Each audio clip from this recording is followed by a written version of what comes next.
So,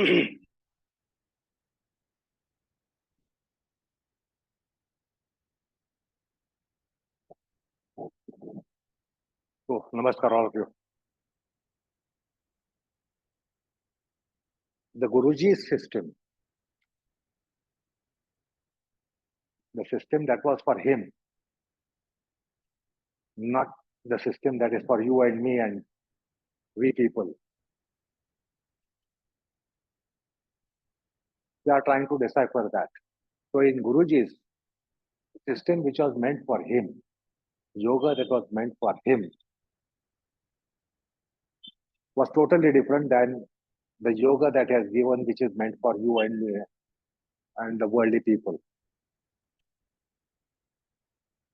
So, in his yoga, which was for him, he identified that there is Dharma. For you and me, we don't find any Dharma. It's only a practice. Practice, get well, practice, keep well, and do what? Do whatever we are doing, continue to do that. So, Guruji identified, and as I said in the last session, even Patanjali implied this. Yoganga Anusthana, yoga is a dharma. It is something for Anusthana, it is not something for practice. So, Anushthan word comes for in dharma and some other spiritual endeavor. So, it is Anushthan. And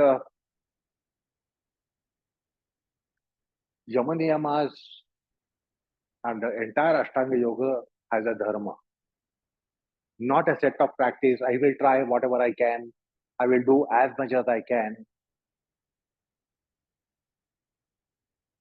So if you are a conscientious person, you don't just go by that. I will do whatever I can. You do whatever you should.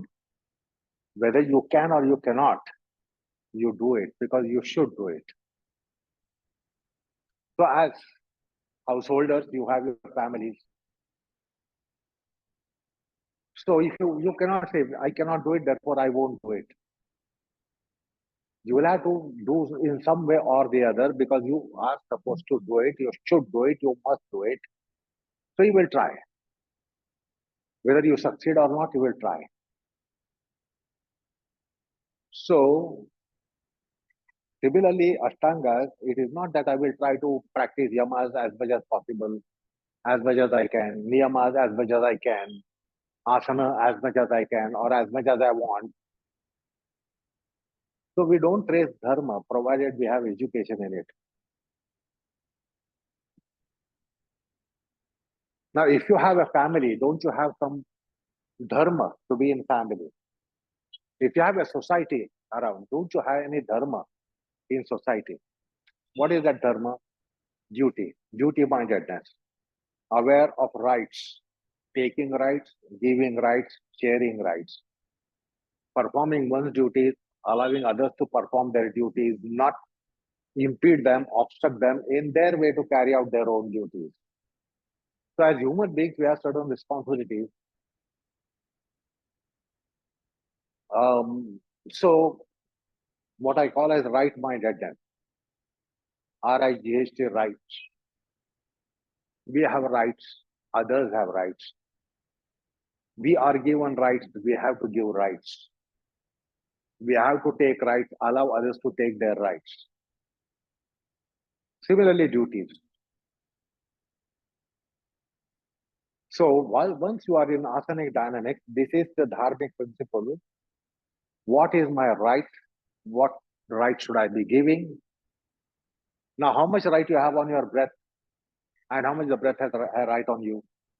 How much the body has right on you? How much the right you have on your body now? So we are not exercising the rights now. But in asanas, you will have to understand your right towards your body system, other systems, and allow them to have their rights identified and allow them to exercise their rights. So all the various systems of which I have been divulging in the classes, you have to become aware that you have rights on while you're in asana. Not now. You don't have right on them. Nor do you allow them to exercise their rights on you.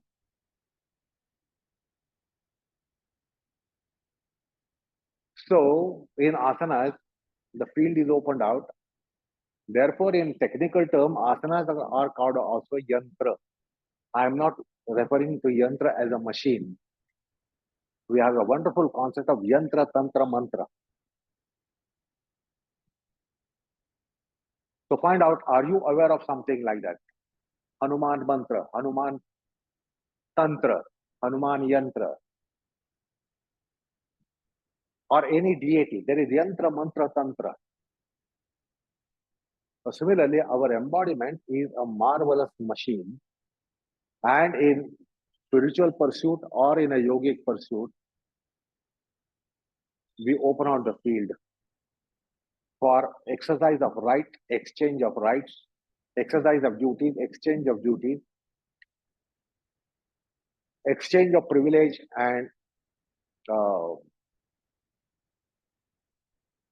the exercising of privileges. So in Dharma, we need to have this consciousness, rights, duties, responsibilities, privileges, and rights, R-I-T, right. That is to be getting samskars and giving samskars. So our embodiment becomes a samskar processor. Samskars are exchanged, given and taken within ourselves. Because yoga is structured on samskars. And therefore, we have to generate samskars, we have to get samskars, we have to give samskars. Now, since we are in the days of Ganesh Chaturthi, out of mud, clay, the Ganesh is carved out. So on that lump of clay, lump of kind of sand, we give shapes. Head part, trunk part, belly part, leg part, and we try to carve. So we do some samskars to that matter, material, clay material. त्याच्यावर संस्कार करून आपण त्यातून गणपती साकार करतो. So that's how, that is the samskarikaranam which is needed in our asanas, our pranayam, in our yogic practices, whatever might be our yogic practices. So there are rights, exchange of rights, and exercise of rights. So in brief, exchange and exercise of rights, R-I-G-H-T, rights, R-I-T-E, responsibilities, duties, privileges. Now, that is possible in an asana. That is possible in pranayam. That is possible in any of the yogic practices. Now, we have to get education to really actualize all those things. Now, as I said, we don't try to identify our right toward ourselves. We try to understand what are my rights when I'm out in the world. So we want to have rights. We want to identify our rights and exercise the rights. So also have duties, identify the duties, exercise the duties. Is that all turned to yourself? Are you trying to have your rights identified intrinsically to your aspects? Do you have any right, duty for your embodiment, your body, mind, breath? We don't identify that. Yoga tells you to identify that, and it gives you a process to really actualize it. So I have said that we have a community within. We are a huge society. Are we unicellular? Are we unicellular? Are we just one cell?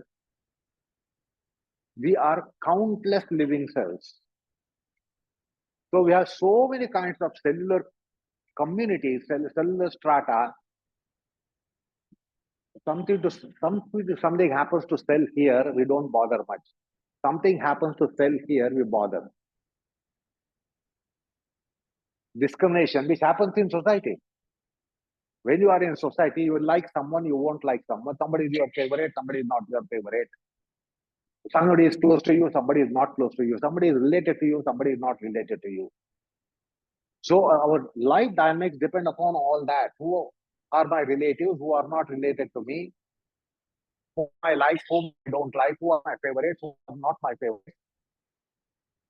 And I am under obligations of whom and who is under my obligation. So this sets the relationships that we have in the world. The similar thing, we have a community within ourselves, an enormous society of cells.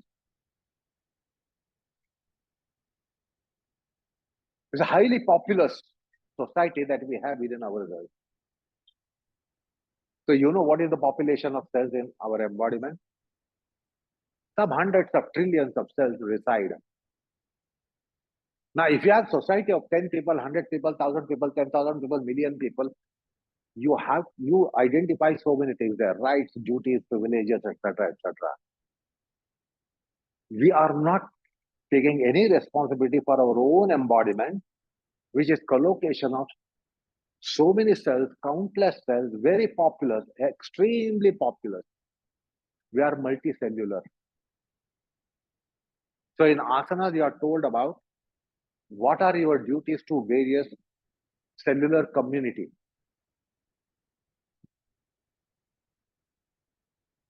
How many times you look into the mirror and look at your face and anterior body? How often you show a mirror to your back body and try to get the vision of the back body?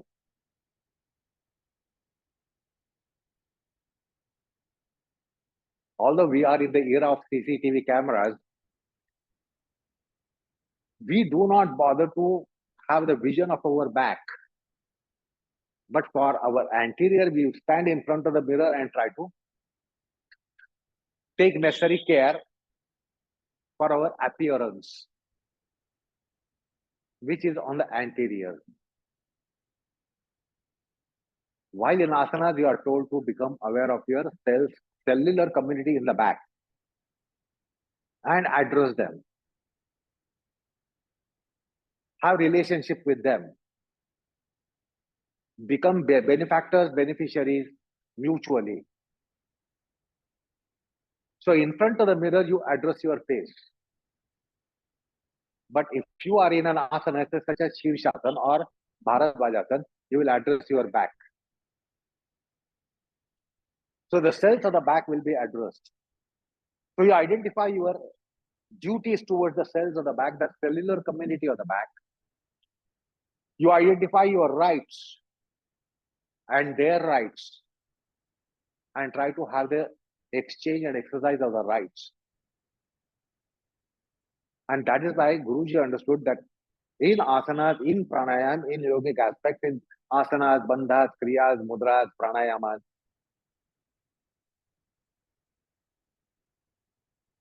we have a community life. We have an internal social life, internal community life. And once you have social life, you can't say, I have no duty towards society. I have no duty towards community. If you are in community life, social life, you identify some rights come your way. You have to give certain rights to others. You have certain duties. You have to allow them to perform their duties. So there should be duty exchange and duty exercise, right exchange and right exercise. And this was identified by Guruji in his practices. So he said, it is me and mine. Like in your family, you say this is me, and then you identify others as your people, my family, my spouse, my children, my parents, my siblings. They are your people. Now, when they are your people, are they not getting different treatment?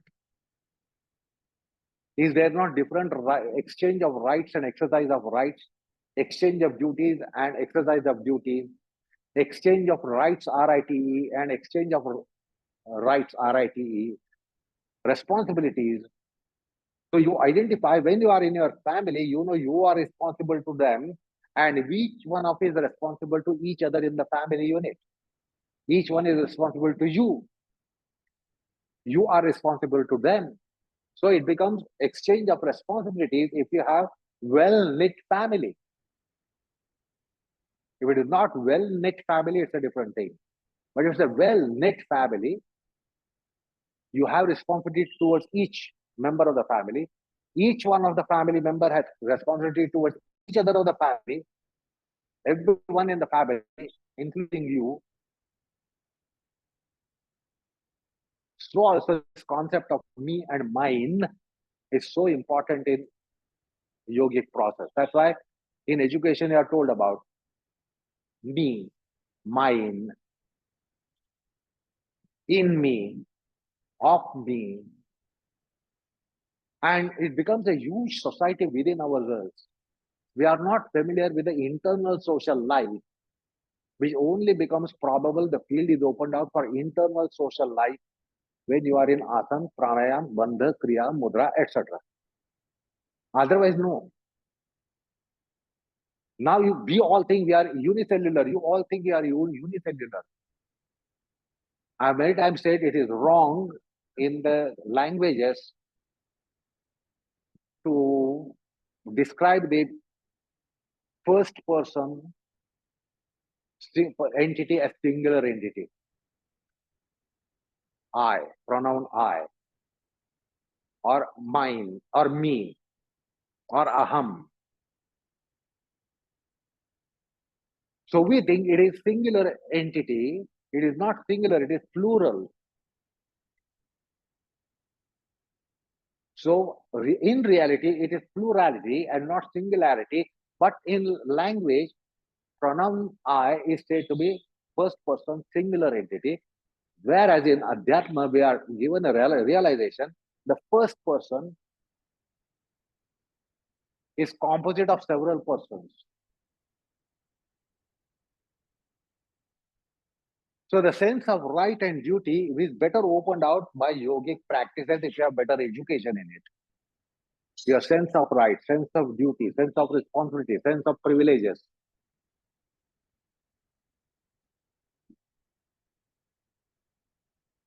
And therefore, I gave this education, I, me, mine, in me.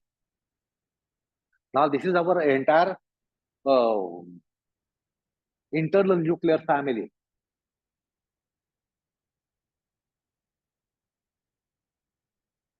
So between them, we have to have this exchange and exercise of rights, etc., duties, etc., responsibilities, etc., privileges, etc. That's why it becomes Dharma Kshetra while you are in Asana Pranayam. Now tell me, what are you owing for your mind intelligence? Are you performing any duty for your mind and intelligence? Is the mind and duty performing any duty for you? Are you aware of it? It is indeed performing some duty, therefore you are comprehending partially or completely, with clarity or without clarity. The mind is carrying out its duty. Therefore, if you say you have understood, it is because of the mind. It is because of the intelligence. So it is carrying out duty. We don't identify that it is in duty. Therefore, I should have duty for it. If it is carrying out duty for me, I should have some duty for it.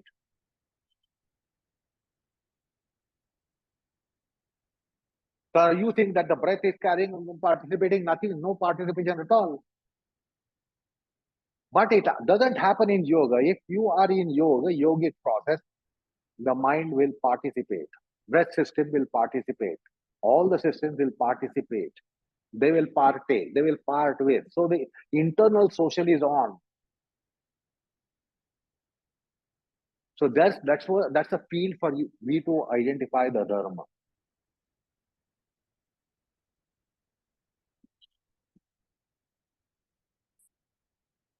How many of you have identified your shoulder blade? Your shoulder blade is just a part of body, heart tissue body of the skeletal system. But you have identified asana is the mind conditioner. Your shoulder blade is a mind conditioner. Just as you set right your face with a cosmetic kit, you can set right your mindset with a shoulder blade. That is why in that sense it is called yantra according to concept of Yantra-Tantra-Mantra, which is a marvelous concept which comes in Adhyatma. Yantra literally means machine, but I am not referring to machine. Shoreblade is not a machine. Like these days you go to spa, etc., and with help of machines, you get the treatments, skin conditioner, etc. So with the help of some devices and machines, that is a machine. And machine does things. Unwanted hair removed, complexion of the skin, tone of the skin. With the help of machine, they do it. I am not referring to the yantra in that sense of the term. It's a marvelous concept in spiritual realm, yantra, tantra, mantra. So you have to get little educated about that. Our embodiment is a yantra. In spiritual sense, not in cosmetic sense, and not in the sense of mechanical aspects. Otherwise, you easily render the word yantra to machine, and then we start thinking, looking at the body as a machine, which is the view taken by modern science. The modern science says the body is a wonderful machine, but there is no word for yantra in English. It's a marvelous yantra. If you graduate in your yoga, you will realize there is a mandala, yantra. These are all marvelous concepts. I don't want to burden you now with those concepts. When you have inquisitiveness, you open out and try to understand those. The point is, it becomes field for dharma because it's a social interaction. That's why I say asanas are interactive, parting with, receiving, dispensing, taking, giving. All these things happen in all aspects of your embodiment, all systems of your embodiment. So it's a marvelous internal social of the spiritual realm.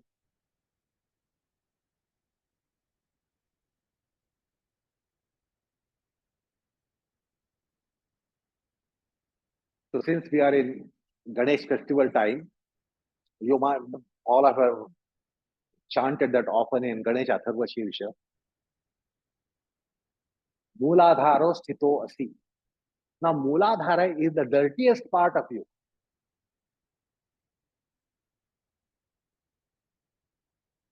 The location of Mooladhara is the dirtiest, obnoxious part of you.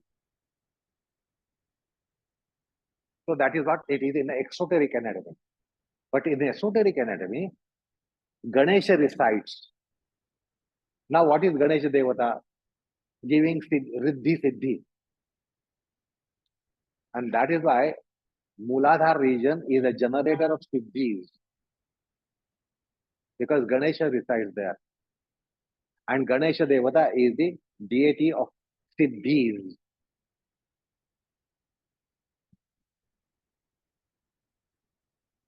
Now, how have you identified Mooladhara location? Oh, do you say, I have a beautiful Mooladhara location. Come on, I will expose it for you and look at it.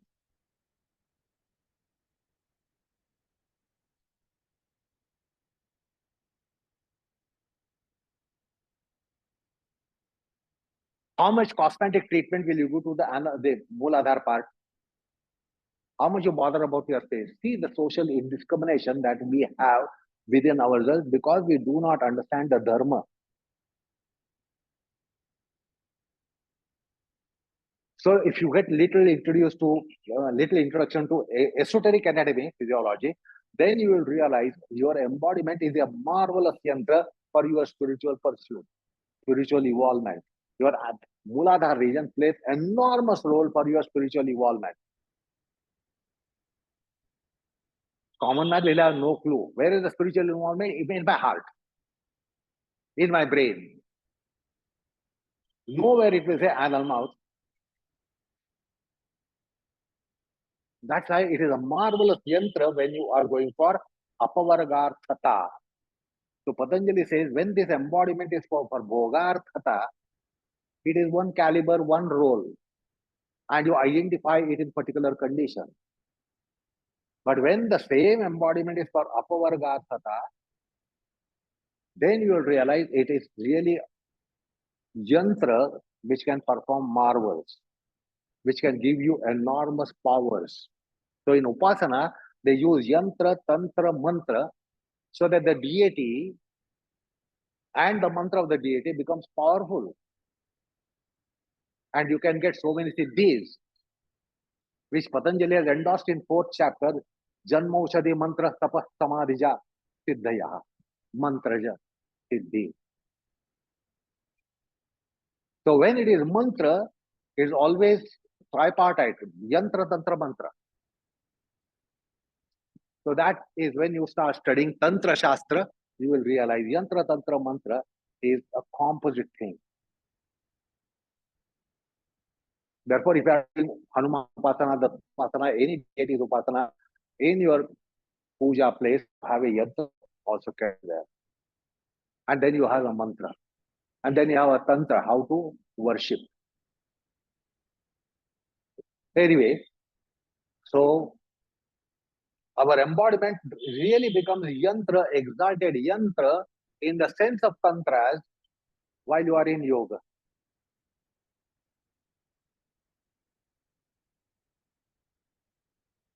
So how is your dharma then?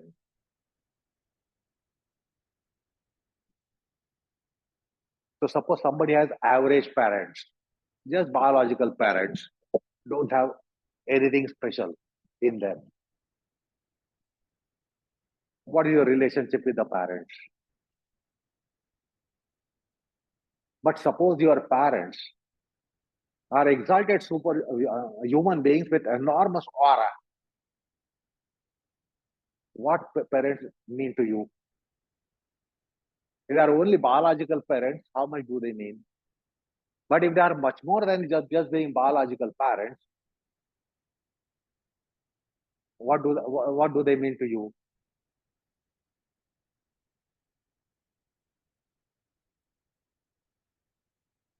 So similarly, within our embodiment, sometimes you say, "This is my brainchild." What happens? You are the parent, and your intelligence is your child. But how often are you not a child of your intelligence? Can your intelligence not be parent? Can the intelligence not be fatherly and motherly? Is it only possible that you are fatherly and motherly to your intelligence, and therefore you say, "This is my brainchild"? That means my intellectual child. This is my child of my intelligence. So it is possible the intelligence itself is a child, not being a parent. So when your intelligence is your child, you have Pitru Dharma towards it. You have Matru Dharma towards it. It has Putra Dharma towards you. But when that itself is a parent, then what happens? So in the sojourn of yoga and the anusthana of yoga, sometimes you are parental, therefore you have set up duties and rights. Sometimes you are offspring of something in you, therefore you have duties as offspring. You have rights as offspring. You have privileges as offspring. So sometimes you can be offspring and sometimes you can be a parent. So you will realize in the dynamics of asanas and pranayam and mudra kriya, etc., etc. So we have various dharmas within ourselves. You might easily say, "I don't have a brother, I am single," or "I have sisters, I don't have sister." Within yourself, you have everything. On worldly plane, you might be brotherless, you might be sisterless. Because you say, "I'm a single child." Or you might say, "I have only brothers, no sisters, only sisters, no brother." But in the internal realm, all that is not there. It is huge family, it is huge society, and you are related to each one. So you are related in so many relationships within yourself. And therefore you have whole spectrum of duties in various relationships. So within you, within yourself, you can be in Pitru Dharma, you can be in Matru Dharma, you can be in Putra Dharma, you can be in Swata Dharma, Bhrata Dharma. You have a guru within you, you have a shishya within you. So every kind of relationship, you have a friend within you are friend to someone within you. All kinds of relationships can get unfolded in process of yoga. And therefore it teaches you dharma.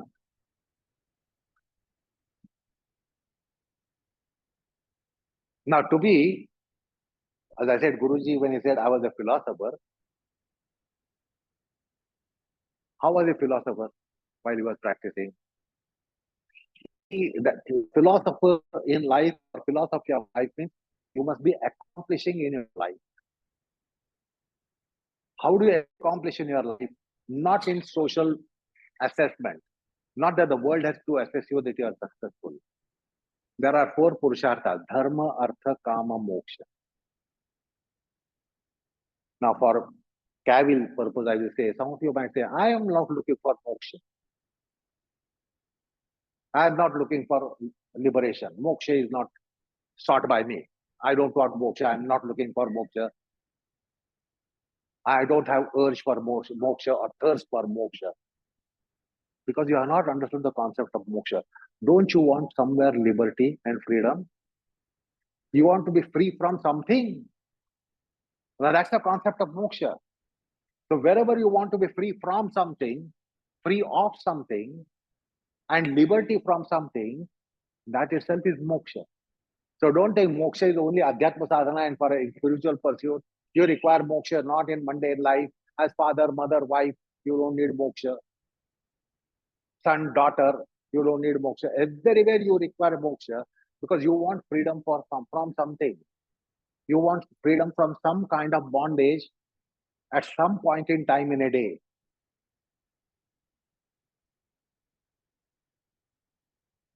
If nobody gives you freedom at night when you want to go to sleep, what is your fate? So you want freedom from something at some stage in life, some slot of life, some condition of life. On daily basis, somewhere you want moksha. At night you want a moksha. If you don't don't go for moksha, you will not get good sleep. If you still have rights and duties to be performing even while you are on your bed at night time, what's your plight? Do you want that? No, you want moksha to have those 4, 5, 6, 7 hours of sleep. You want freedom. So that's how it is to be understood and not say that it's a spiritual concept. We don't want, I'm a practical minded person, worldly person. I don't seek moksha, etc. So dharma, artha, kama, moksha. So while he was in yoga, he imbibed the values of dharma. Now, while you are in asana, you can also learn not only dharma, you will understand artha.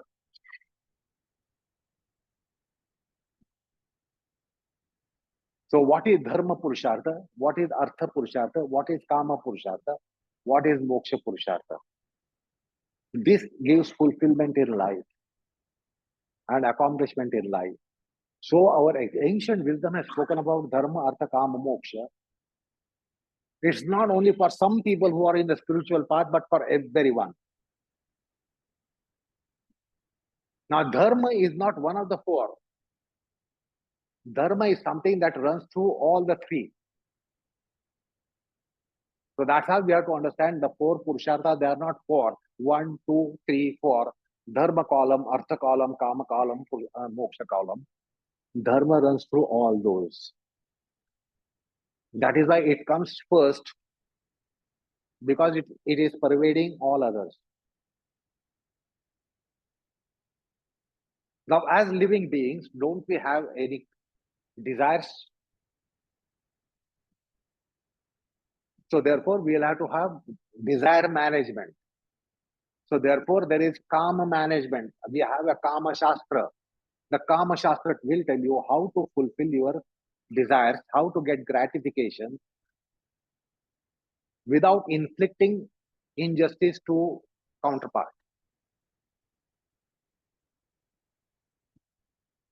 Now, a living being cannot be without desires.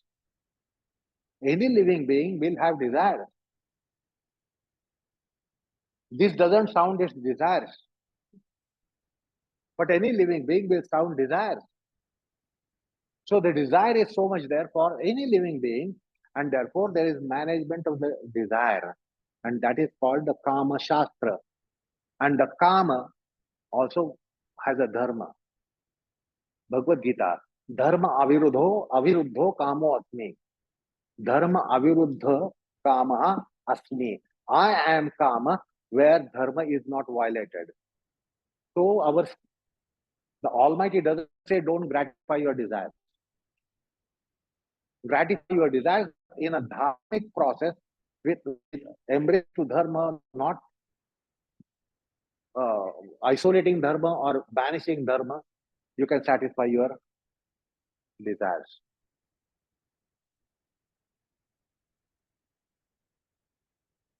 So when you are in asana pranayam, you have to identify what is Dharma. Now, if you have to be in Dharma, you need means. You need certain means. Suppose you want to perform virtue, yagna करायचा है, अन्नदान करायचा है, or any such dharma, you want to do a dharmic activity, you need means. How the means come there? Not only in the form of money, because you will say, if I have money, I will do annadan.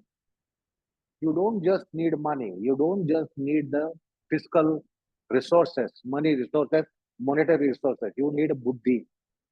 You need suitable buddhi to be performing dharma. You need certain instrumentalities to really adhere to dharma. So that you need certain means to practice dharma. That is called artha. That is called artha. And we have artha shastra.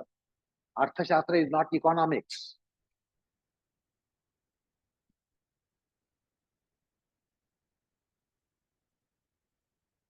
In the very sutras of Kautilya, you will come across the statement that the root and source of artha is dharma.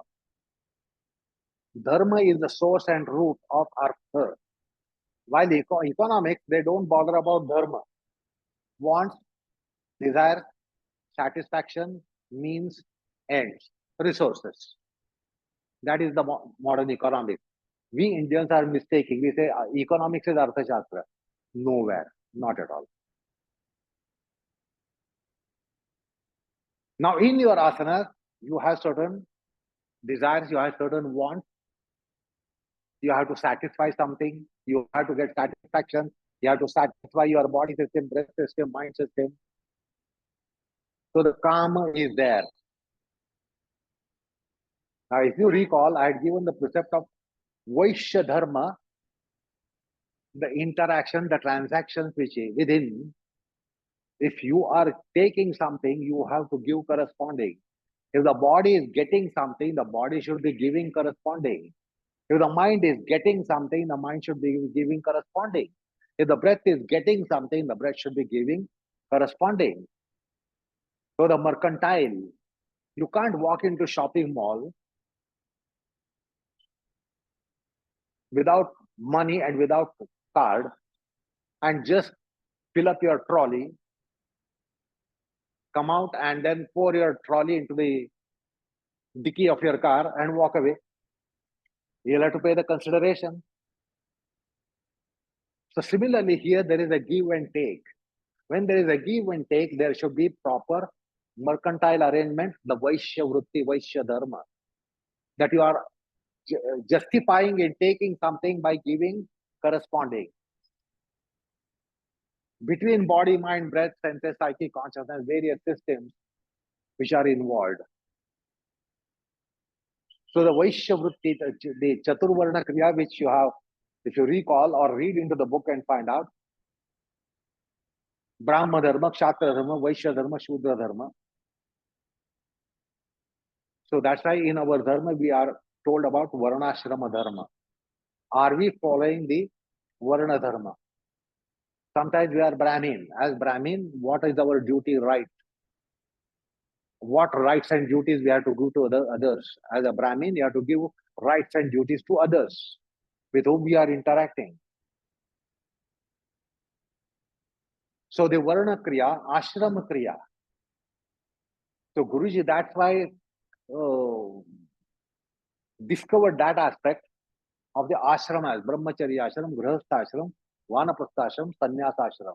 In asanic rendition, you can have these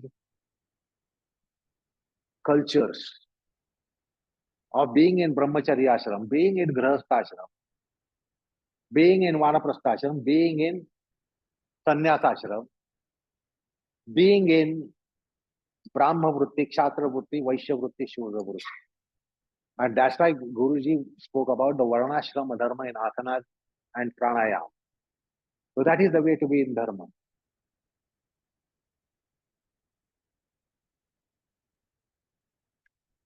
So for that you need artha, means, proper means. You can't do anything by hook or crook. Justifiable measures, justifiable means, justifiable instrumentation. Don't try to get your shatan by hook or crook. You have to see that you are using the process justifiably. That is, the means are proper. Means are acceptable. So for means, there is a dharma. How to acquire means, how to arrange means, how to put them into function. All that is artha. So that don't just do right things, do the right thing in right way. Do the right thing in right way with right purpose. Do the right thing in right way with right purpose at right time, at right space.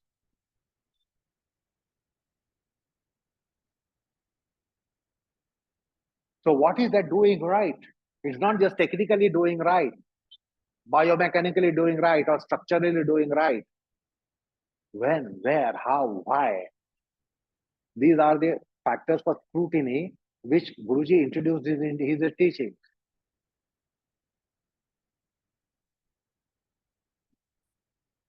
Say, for instance, if you are doing your Trikonasana, you stretch your leg. When do you stretch your leg? When it occurs to your mind, you stretch your leg. You don't bother about justifiable process, justified timing of it. So when Guruji was straightening his legs, he was straightening it at a right point in time, right time, space, situation, right means, right process, right purpose. So those are dharmic dynamics, even just to stretch your legs in Trikonasana. Don't just stretch your legs when it occurs to you, or when the teacher gives a reminder, or teacher gives you instruction. You stretch your leg there and then. This is not done in the dharmic dynamics of asanas. I should stretch my leg at right point in time, in right situation, in right condition, with right purpose, with right means.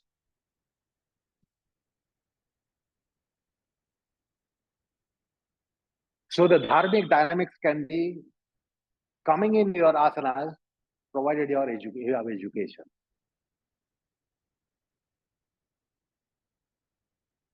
So in asanas, are you not looking for a state which is, in a sense, you are looking for? That means something is gratifying, something is gratified.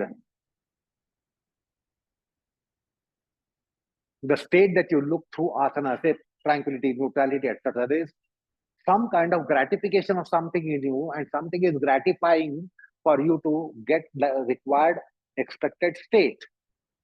So there is kama. So it is possible to have dharma aviruddha kama while you are in asana, not while you are in a shopping mall, while not when you are in a entertainment center, not being in casino. You can't get your satisfaction or gratification in a dharmic process. You will violate the dharma and get your gratification.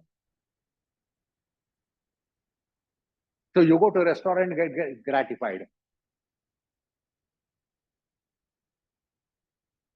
Where are the dharmic dynamics by going to a restaurant and sitting at the table and then ordering something from menu card and eating and relishing and enjoying and getting gratified?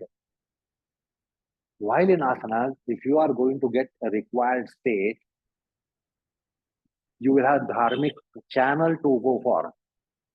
In restaurant, you don't have a dharmic channel.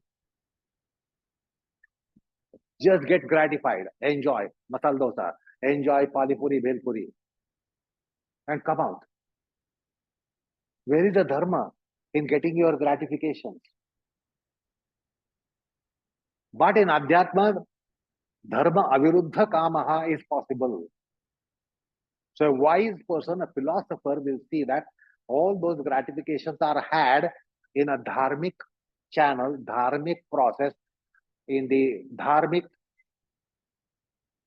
process purpose, not just get gratified.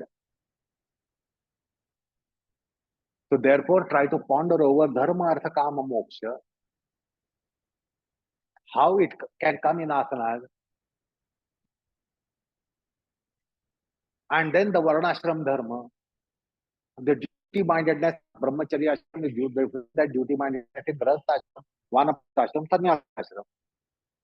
The right-mindedness of brahmacharya ashram, vanaprasthashram, grahasthashram, sannyasashram are different. So in asanas, you can be going through all that.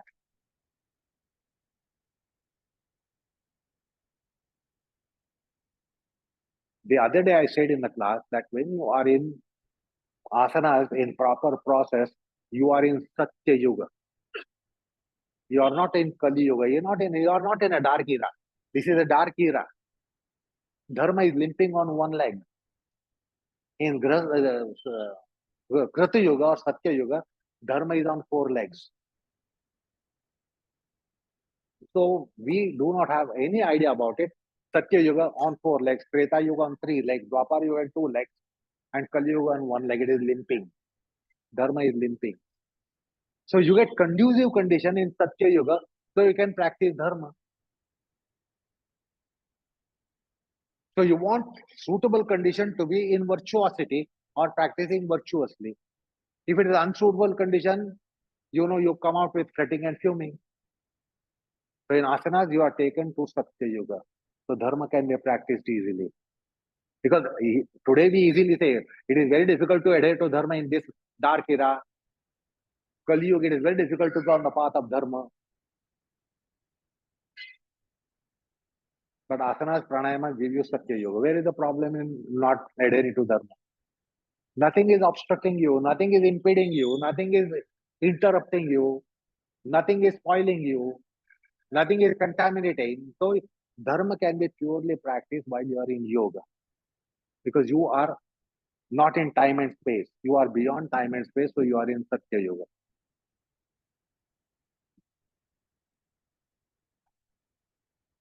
One of the wise poet and saint has said, Brahma Muhurta is Satya Yuga. And we all get up past 9 o'clock and 10 o'clock. So we miss the Satya Yoga. So therefore 3:30 to 5:30 morning time is Satya Yuga. It's a different atmosphere. You only say, oh, pure air and ozone, etc.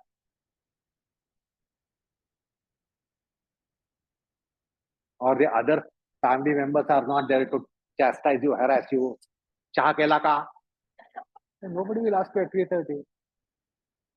Nobody will ask you at 3:30, have you prepared your cup of tea? Is the breakfast ready? Nobody will ask you. But when you get up at 9 o'clock, anyone will ask you, is the breakfast ready?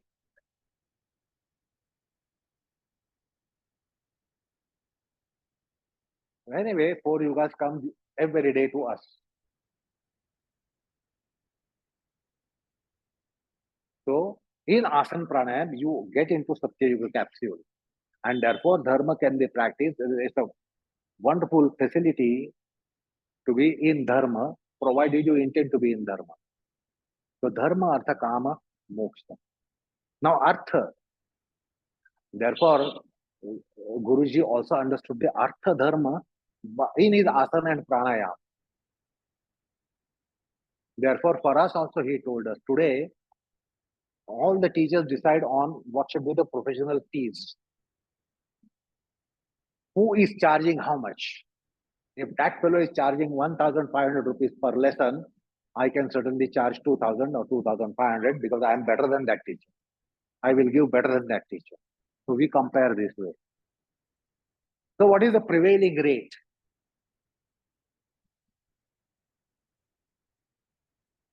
I'm sorry, this is about 20, 30 years back. One of the students in Mumbai came up with an argument that the doctors, physicians, they charge 1,500 for consultation of 45 seconds. They charge 1,500 rupees for consultation which lasts for 45 seconds. I am going to teach you for 1 hour.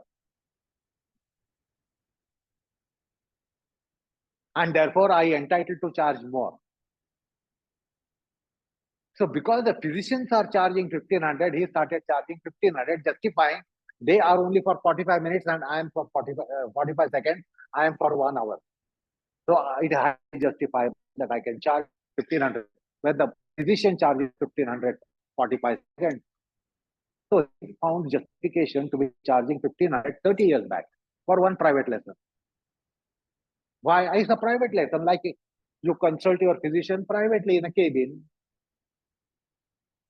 So I'm also giving you private lesson, private tuition, and 45 minutes, 1 hour. Why cannot I charge that much? So that was his argument. While Guruji was telling us that don't try to establish parity rate between what you give to them and therefore what you should take from them. So he said you can only charge 10 rupees if you are giving worth 500 rupees. You give them worth 500 rupees and then take 10 rupees. So if you think that you can subsist yourself by 10 rupees, then you have to see that you give them 500 times much more, 50 times more, 100 times more than what you take. So take 1/10 or 1/100th of what you give. But today it has become profession. So it's my profession, therefore I should be charging. I need so much for my sustenance. So therefore I charge. You don't bother about how much do I give. Is it really worthwhile? How much it is worthwhile?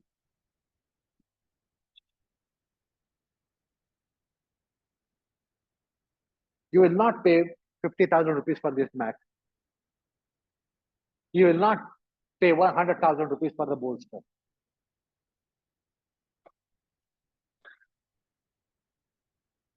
But when you are teaching professionally, you make it a profession and therefore you decide this is I want this standard of living, economic standard, social standard, therefore I should charge this much and that. It has relationship with what you give, not what you want as social status, economic status, etc. So he said, never try to charge students if you are not giving them 100 times, 200 times. If you can't subsist, go do some other economic activity and earn your living. But don't try to make yoga as a profession and charge yoga for your subsistence. Because somebody might be comfortable with, say, 50,000 per month. Somebody will not be comfortable with 5 lakh per month. Somebody will not be comfortable with 10 lakh per month. So it doesn't mean that they have to pay for your standard. Like this mat cannot be sold at any price. It has an inherent price value which is acceptable. If I say this is costing you 200 rupees, 300 rupees, you might buy. If I say it is 200,000 rupees, you will not buy. It is not worth 200,000 rupees. Are your teachings worth what you charge? So Guruji also in his fees, etc., was a lot of dharmic gravity is working on him.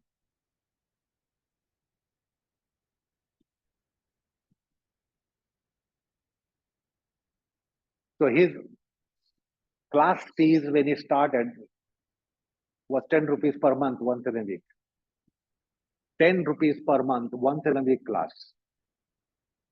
In Bombay, it was about 25 rupees, then it became 30, 35, 40 rupees later. But he did not say, this is my status, therefore I am going to charge this.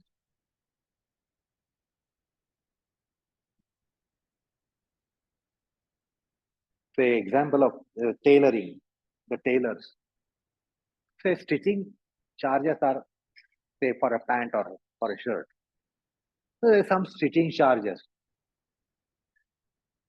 But suppose you take a material which is 5,000 rupees meter, he will not just charge you what he charges for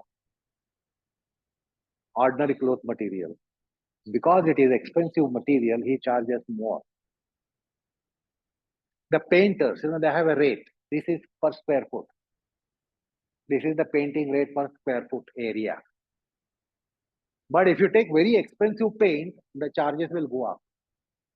Not that his skill goes up. His input doesn't go up that way, but he charges more because the paint is itself very expensive. So what paint are you using is considered by a painter, not just my square foot rate and pay me by the square foot. So it is whether distemper or luster paint, it should be, it is the same rate per square foot, but because it is luster paint, he charges more. Because it is rich cloth material, stitching charges are more. You take ordinary cotton fabric, he won't charge you that much. But you take a very rich fabric, the charges are higher. So this is what happens in professionalism and business, etc. It should not happen in yoga, adhyatma. So this artha, Vaishya Samskriti, Vaishya Dharma told him something and motivated something in him. Therefore, he was never charging exuberantly. He never liked charging exuberantly. He told us as well. So he learned the dharma in his asanas, dharma purushartha in asanas, artha purushartha in asanas, justifiable means, justifiable processes, justifiable give and take. Then the kama, dharma aviruddha kama, and the final moksha, emancipation, etc. I should get freedom from what?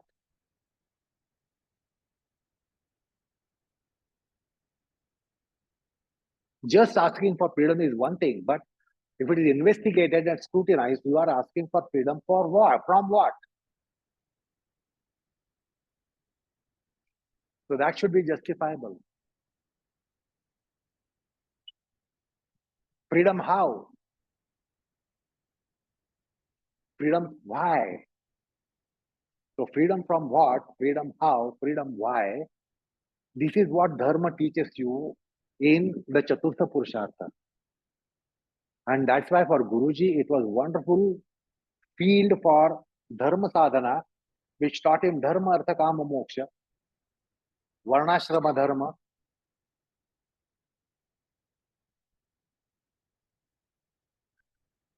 Whereas we are all used to doing, suppose they are told to do Trikonasana, by hook or crook we will try to get a good posture.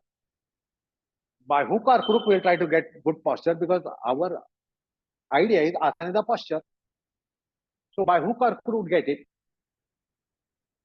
We don't scrutinize the purpose. Why are you getting a good pose? Why are you looking for a good pose? Why are you going for a proper pose? Why are you going for a right pose, correct pose? Why? You will say only avoid any problem. That's not right.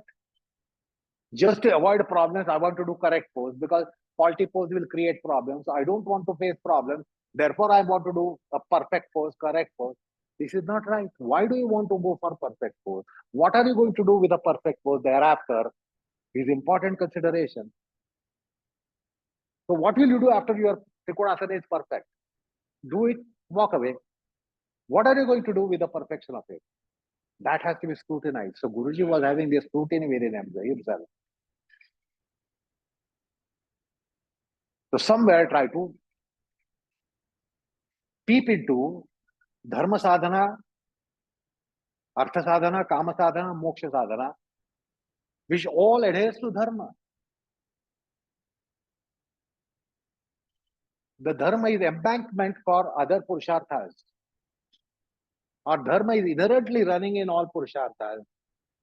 And that only you learn in Asana, Yoga, Asana, Pranayam, Bandha, Kriya, Mudra, all aspects of Yoga, Japa, Dhyana.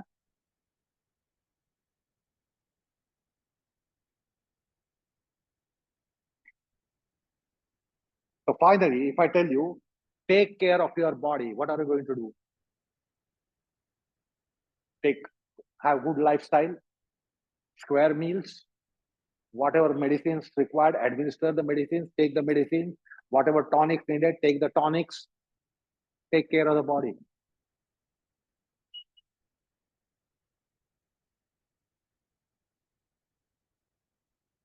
But how will you take care of a body who is revered to you or under whose obligations you are? How will you take care of that body? And some Tom, Dick, and Harry, if you are asked to take care of the body of that person, what will you do?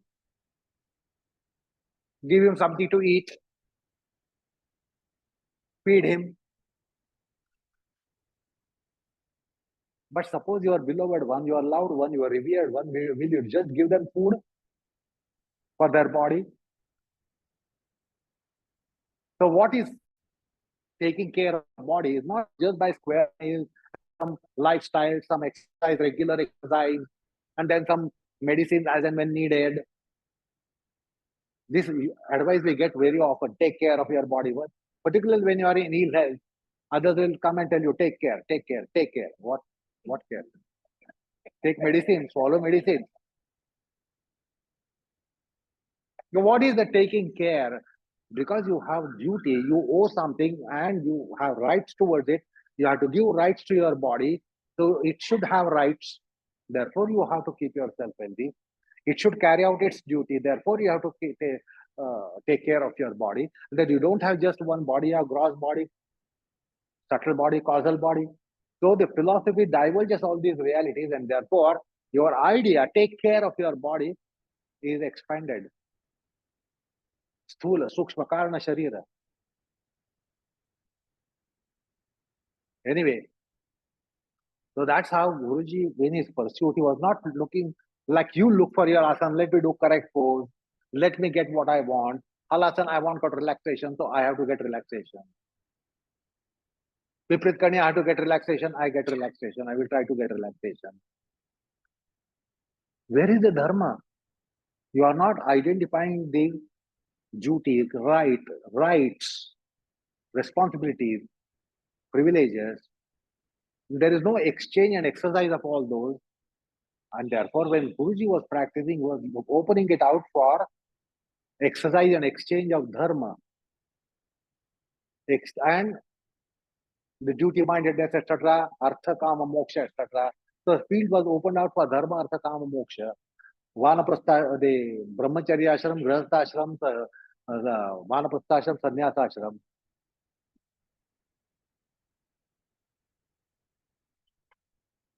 So that is why Guruji brought that aspect, and therefore he says you start developing dharmendriya. When you get dharmendriya, then it starts doing its function. You don't have to take care. So anyway, I will not now conclude this topic in one session. So where I will try to open out the dimension of art aspect and the science aspect. So I think we are sufficiently gone with the dharma aspect, philosopher. So in the next and final session, we will touch over that. So I expect to end this in next session by highlighting the art aspect and the Shastra science aspect, scientific aspect. So you can be rest assured that there will be no session following next Thursday, or there will be no session after the one that we have. Hopefully, we will have next Thursday. In case of any other reason, if we're not there, there is only one more session to happen. Okay. So, namaskar. Thank you very much.